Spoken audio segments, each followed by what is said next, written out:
नमस्कार। संकल्प की इस यात्रा में आपका बहुत बहुत स्वागत है।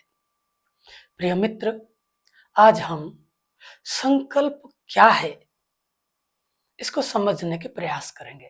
बहुत सामान्य भाषा में और सामान्य लोगों को समझ आ जाए इस तरीके से।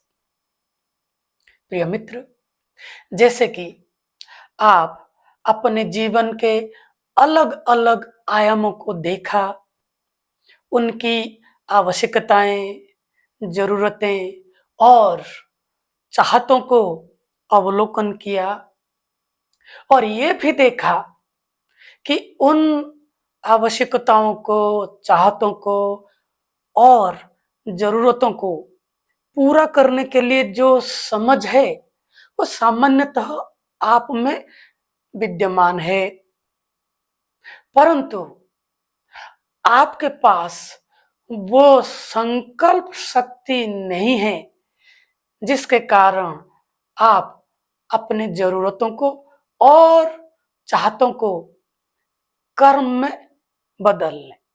क्योंकि आप अपने जरूरतों को और चाहतों को कर्म में बदल नहीं पाते, इसलिए आप अंदर से बेबसी महसूस करते हैं और दुखी होते हैं और साथ ही साथ असफल होते हैं। और जैसे कि आपको समझ आ चुका है कि ये असफलता, ये बेबसी आपको संकल्पवान बनने के लिए प्रेरित करते हैं। अब ये बात भी कर लें कि जब आप किसी चीज के लिए आवश्यक महसूस करते हैं, उसके लिए सामान्यतः आपके अंदर संकल्प शक्ति जागृत हो जाती है। क्यों? क्योंकि ये प्राकृतिक है। जैसे ही आप अपने अस्तित्व को बचाने का प्रश्न उठेगा, तब तब आप स्वतः संकल्पवान बन जाएंगे।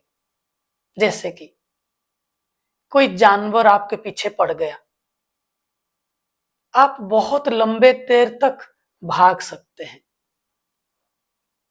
जैसे कि किसी से लड़ाई हो गई तो बड़ा सा पत्थर भी आप उठा लेते हैं। तो ये गहरी आवश्यकता में संकल्प अपने आप जाग जाता है। ये जो अपने आप संकल्प जाग जाता है आवश्यक पड़ने पर, इसको थोड़ा सा डिकोड करते हैं, विचार करते हैं। देखिए, आप भागते हैं क्योंकि कोई पशु आपके पीछे पड़ गया है। तो भागने के लिए आपका मन, आपकी बुद्धि, आपका शरीर, आपका प्राण, आपके आंखें, सब कुछ एक दिशा में काम करने लगते हैं। तभी जाके वो शक्ति आप में जागृत हो पाती है। तो आपके जीवन में जब कोई गहरा आवश्यकता पैदा होता है, तब आप पूरे शक्ति के साथ उसका सामना करते हैं और परिणाम किसी के हाथ में नहीं होता। आप पूरा प्रयास कर सकते हैं। ऐसे ही जब आप अपनी जरूरतें और चाहतों के लिए सचेतन रूप से, कॉन्शियसली अपने सारे शक्तियों को इकट्ठा करते हैं और उसको पूरा करने के लिए प्रयास करते हैं, इसी को संकल्प कहा गया है।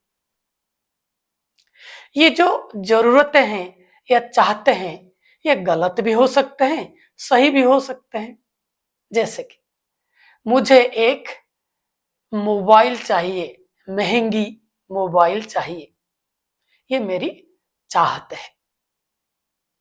उसके लिए मैं पूरा प्रयास कर सकता हूं, लेकिन सामान्यतः मेरे अंदर शक्ति जागृत नहीं होगी कि महंगी मोबाइल को लिया जाए। उसके लिए मुझे कॉन्शियसली एफर्ट करना पड़ेगा। ऐसे ही मुझे लगता है कि मुझे सुबह उठकर आधा घंटा ध्यान करना चाहिए। ये भी चाहत है, ये आवश्यकता नहीं है, ये चाहत है। आप अगर नहीं करेंगे ध्यान तो आपके अस्तित्व में कोई खतरा नहीं होगा। तो सुबह उठकर ध्यान कर पाना, इसके लिए संकल्प शक्ति चाहिए। जैसे कि मैंने आपको बताया, संकल्प शक्ति का अर्थ यही है कि जो कुछ आप करना चाहते हैं उसी कर्म को करने के लिए आपका शरीर, मन, बुद्धि, प्राण, समझ सब कुछ एक दिशा में काम करने लग जाए। इसी को संकल्प शक्ति कहते हैं। तो आप क्या करें ताकि आपके सारे उपकरण जो प्रकृति ने दिए हैं वो एक दिशा में काम करने लग जाए। ये कब कब होता है? कब कब आपके सारे उपकरण, मन, बुद्धि, चित्त, शरीर, ऊर्जा एक दिशा में काम में लग जाते हैं। ये भोग के लिए हो सकता है। जब कोई प्रेमी अपने प्रेमिका को मिलने जाता है भोग के लिए, वो चाहे कितने ऑब्स्टैकल्स हो, वो अपने संकल्प के आधार पर सारे ऑब्स्टैकल्स को दूर करके पहुंच ही जाता है। कालिदास के बारे में आपने सुना ही होगा। अंधेरी रात, बहुत बड़ी नदी, बारिश, फिर भी कालिदास अपनी पत्नी के पास पहुंच गए। इसके लिए संकल्प चाहिए, परंतु भोग के कारण ये स्वतः इकट्ठा हो जाते हैं। ऐसे ही डर के कारण आपके सारे उपकरण काम में लग सकते हैं और गहरी आवश्यकता के कारण आपके सारे उपकरण एक दिशा में काम कर सकते हैं।